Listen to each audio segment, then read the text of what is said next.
ಗುರು ಬ್ರಹ್ಮ ಗುರು ವಿಷ್ಣು ಗುರುದೇವೋ ಮಹೇಶ್ವರಃ ಗುರು ಸಾಕ್ಷಾತ್ ಪರಬ್ರಹ್ಮ ತಸ್ಮೈ ಶ್ರೀ ಗುರುವೇ ನಮಃ.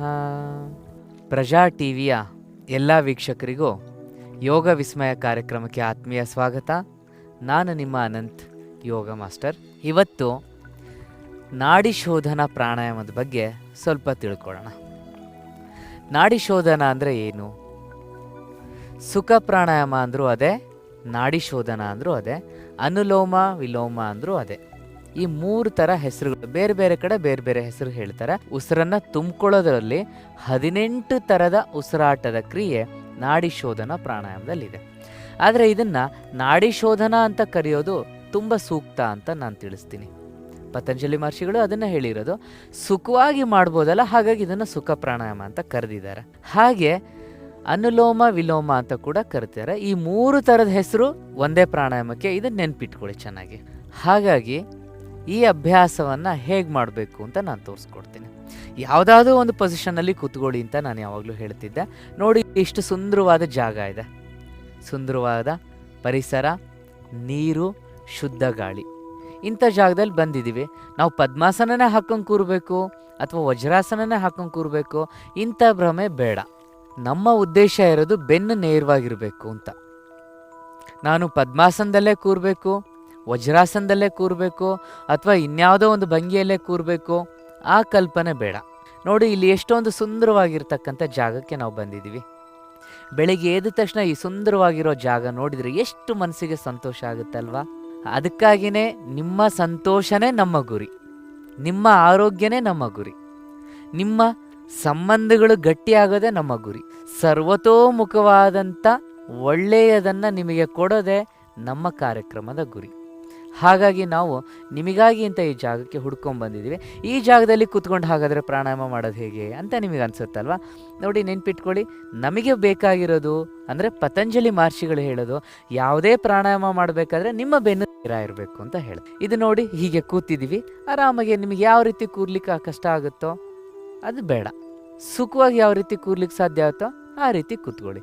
ಉದ್ದೇಶ ಪ್ರಾಣಾಯಾಮ ಮಾಡಬೇಕು, ಬೆನ್ನು ನೇರ ಇರಬೇಕು. ಇವತ್ತಿನ ಸಂಚಿಕೆಯಲ್ಲಿ ನಾವು ನಾಡಿ ಶೋಧನ ಪ್ರಾಣಾಯಾಮವನ್ನು ಗಮನಿಸೋಣ, ಅದನ್ನು ತಿಳಿಸ್ಕೊಡ್ತೀನಿ. ನಾಡಿ ಶೋಧನ ಪ್ರಾಣಾಯಾಮ. ನಾಡಿ ಶೋಧನ ಅಂದರೆ ಏನು?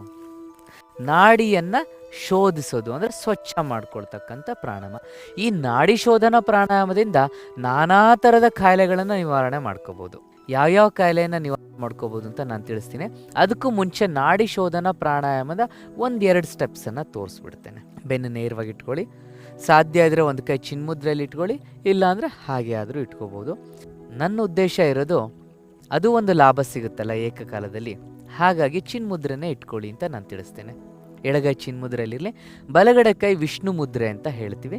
ಈ ರೀತಿಯಾದರೂ ಇಟ್ಕೋಬೋದು, ಹೀಗಾದರೂ ಇಟ್ಕೋಬೋದು ಅಥವಾ ಹೀಗಾದರೂ ಇಟ್ಕೋಬೋದು. ಆದರೆ ನಾನು ಹೇಳೋದು, ಆ ಬಲಗೈ ಕೂಡ ಯಾವುದಾದ್ರೂ ಒಂದು ಮುದ್ರೆಯನ್ನು ಮಾಡಿ. ಆ ಮುದ್ರೆಯನ್ನು ಮಾಡೋದ್ರಿಂದ 2 ಥರದ ಮುದ್ರೆಯ ಲಾಭನೂ ಸಿಗುತ್ತೋ, ನಾಡಿ ಶೋಧನ ಪ್ರಾಣಾಯಾಮದ ಲಾಭನೂ ಸಿಗುತ್ತೆ. ನಾನಿವತ್ತು ನಿಮಗೆ ವಿಷ್ಣು ಮುದ್ರೆಯಲ್ಲಿ ಕೈಯನ್ನು ಇಟ್ಕೊಳ್ತೀನಿ. ವಿಷ್ಣು ಮುದ್ರೆ ಅಂದರೆ ತೋರು ಬೆರಳು ಮಧ್ಯದ ಬೆರಳನ್ನು ಫೋಲ್ಡ್ ಮಾಡ್ತೀರಾ, ಉಂಗುರದ ಬೆರಳು ಕಿರುಬೆರಳು ಹೆಬ್ಬೆರಳು ನೇರವಾಗಿರುತ್ತೆ, ಇನ್ನೊಂದು ಕೈ ಚಿನ್ಮುದ್ರೆಯಲ್ಲಿರುತ್ತೆ. ಮೊದಲಿಗೆ ಗಾಳಿಯನ್ನು ಪೂರ್ತಿ ಹೊರ ಹಾಕ್ತೀರಾ, ಆಮೇಲೆ ನಿಧಾನವಾಗಿ ಯಾವುದಾದ್ರೂ ಒಂದು ಮೂಗಿನ ಹೊರಳೆಯಿಂದ ಗಾಳಿಯನ್ನು ತುಂಬ ತುಂಬಿಕೊಳ್ತೀರಾ, ಮುಚ್ತೀರಾ. ಆಪೋಸಿಟ್ ಸೈಡಿಂದ ನಿಧಾನವಾಗಿ ಪೂರ್ತಿ ಗಾಳಿಯನ್ನು ಹೊರ ಹಾಕ್ತೀರಾ. ಹಾಗೆ ಮತ್ತೆ ಅದೇ ಮೂಗಿನ ಹೊರಳೆಯಿಂದ ಗಾಳಿಯನ್ನು ತುಂಬ ತುಂಬಿಕೊಳ್ತೀರಾ, ಮುಚ್ತೀರಾ, ಆಪೋಸಿಟ್ ಸೈಡಿಂದ ಹೊರ ಹಾಕ್ತೀರಾ.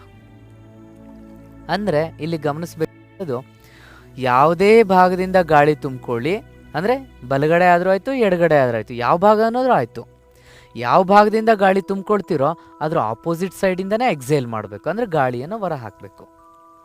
ಯಾವ ಭಾಗದಲ್ಲಿ ಹೊರ ಹಾಕ್ತಿರೋ ಅಲ್ಲಿಂದನೇ ಗಾಳಿಯನ್ನು ತುಂಬ ತುಂಬ್ಕೋಬೇಕು, ಅಂದರೆ ಇನ್ಹೇಲಿಂಗ್ ಮಾಡಬೇಕು. ಮತ್ತೆ ಎಲ್ಲಿ ತುಂಬಿಕೊಂಡಿದ್ರೋ ಆ ಮೂಗಿನ ಹೊರಳೆಯಿಂದ ಗಾಳಿಯನ್ನು ಹೊರ ಹಾಕಬೇಕು. ಅಂದರೆ ಸಪೋಸ್ ಬಲಗಡೆಯಿಂದ ಹೀಗೆ ಗಾಳಿ ತುಂಬ ತುಂಬಿಕೊಳ್ತೀರಾ, ಎಡಗಡೆಯಿಂದ ಹೀಗೆ ಹೊರ ಹಾಕ್ತೀರಾ.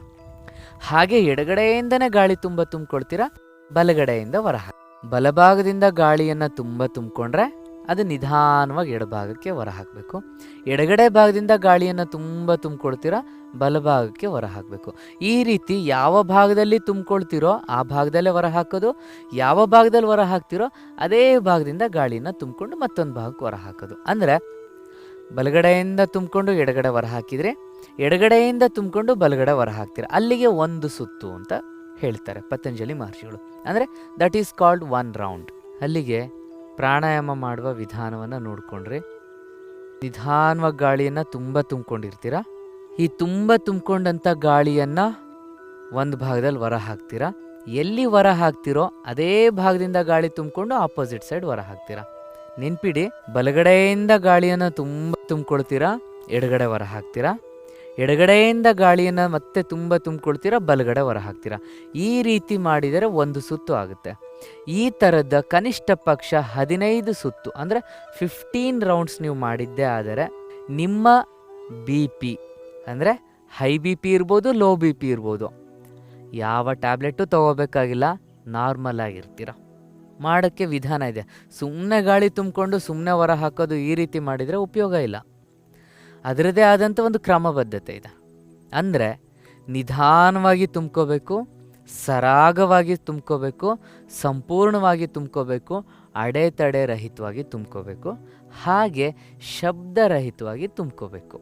ಮತ್ತೊಂದು ಸರಿ ಹೇಳ್ತೀನಿ, ಗಮನಿಸಿ. ನಿಧಾನ, ಅಡೆತಡೆ ರಹಿತ, ಸಂಪೂರ್ಣವಾಗಿ, ಶಬ್ದರಹಿತವಾಗಿ, ಹಾಗೆ ಸರಾಗವಾಗಿ ಗಾಳಿಯನ್ನು ಹೊರಗೂ ಹಾಕಬೇಕು. ಅಂದರೆ ಎಷ್ಟು ಕ್ರಮಬದ್ಧವಾಗಿ ತುಂಬಿಕೊಳ್ತೀರೋ ಅಷ್ಟೇ ಕ್ರಮಬದ್ಧವಾಗಿ ಗಾಳಿಯನ್ನು ಹೊರ ಹಾಕೋದು ಕೂಡ ಇರುತ್ತೆ. ಇಲ್ಲಿ ನಾವೇನು ಹೇಳ್ತೀವಿ ಅಂದರೆ ಕನಿಷ್ಠ ಪಕ್ಷ 10 ಸೆಕೆಂಡ್, ಅಂದರೆ 7ರಿಂದ 10 ಸೆಕೆಂಡು ಗಾಳಿಯನ್ನು ತುಂಬ ತುಂಬಿಕೊಳ್ಳಿ, 7ರಿಂದ 10 ಸೆಕೆಂಡು ಗಾಳಿಯನ್ನು ಹೊರ ಹಾಕಿ.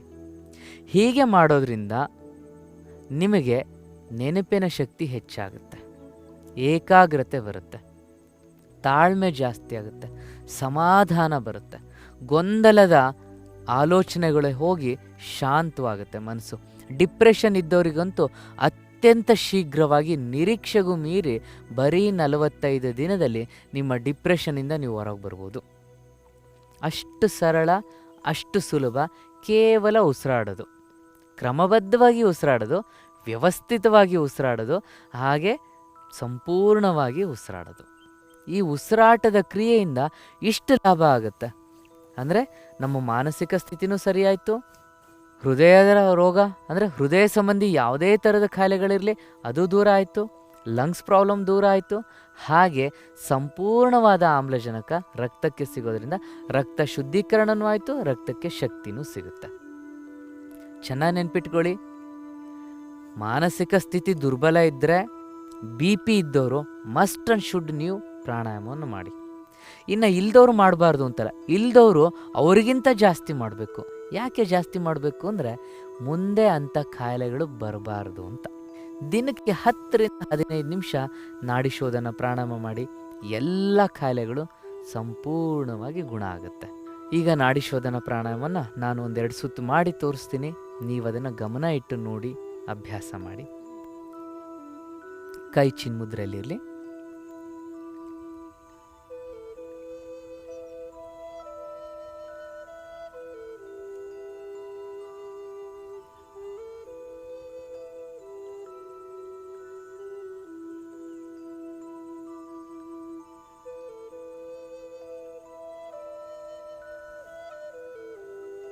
ಈ ರೀತಿ ಅಭ್ಯಾಸ ಮಾಡಬೇಕು.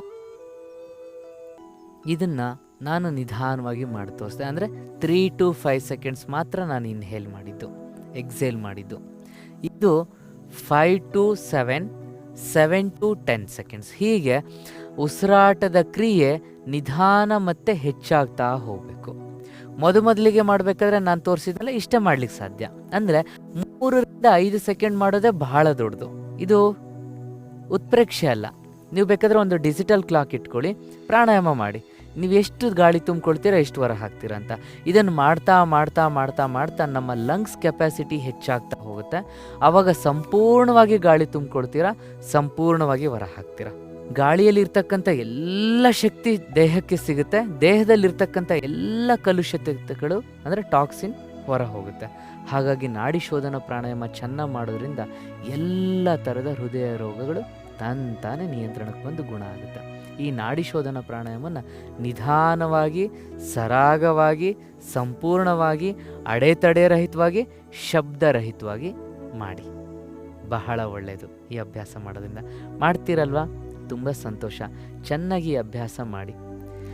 ಈ ಅಭ್ಯಾಸಗಳನ್ನು ಚೆನ್ನಾಗಿ ಕಲಿಬೇಕು ಅಂದರೆ ನೀವು ಏನು ಮಾಡಬೇಕು? ನಿರಂತರವಾಗಿ ಪ್ರಜಾ ಟಿ ವಿಯಲ್ಲಿ ಪ್ರಸಾರ ಆಗ್ತಕ್ಕಂಥ ಈ ಯೋಗ ವಿಸ್ಮಯ ಕಾರ್ಯಕ್ರಮವನ್ನು ಪ್ರತಿದಿನವೇ ತಪ್ಪದೆ ನೋಡಿ.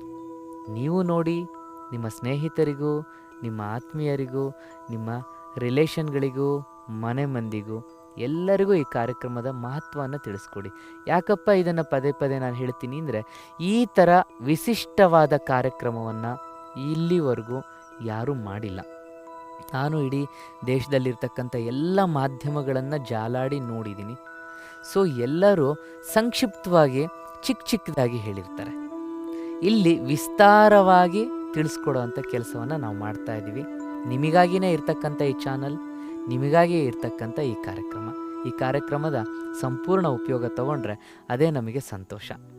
ಹೆಚ್ಚಿನ ಮಾಹಿತಿಗಾಗಿ ಕೆಳಗಡೆ ಕಾಣಿಸ್ತಕ್ಕಂಥ ನಮ್ಮ ದೂರವಾಣಿ ಸಂಖ್ಯೆಗೆ ಕರೆ ಮಾಡಿ, ನಾವೆಲ್ಲ ಡೀಟೇಲ್ಸನ್ನು ಕೊಡ್ತೀನಿ. ನಿಮ್ಮ ಊರಿಗೂ ಬಂದು ನಾನೊಂದು 15 ದಿನದ ಕಾರ್ಯಕ್ರಮವನ್ನು ಮಾಡ್ತೇನೆ. ಉಚಿತವಾಗಿರುತ್ತೆ ಈ ಶಿಬಿರ. ಬನ್ನಿ, ಚೆನ್ನಾಗಿ ಅಭ್ಯಾಸ ಮಾಡಿ, ನೀವು ಸಂತೋಷವಾಗಿರ್ರಿ, ಮನೆ ಮಂದಿಯವರಿಗೂ ಸಂತೋಷವನ್ನು ತಂದು ಕೊಡುವಂಥ ಜೀವನವನ್ನು ಮಾಡೋಣ. ಎಲ್ಲರಿಗೂ ಒಳ್ಳೆಯದಾಗಲಿ. ಶುಭ ದಿನ.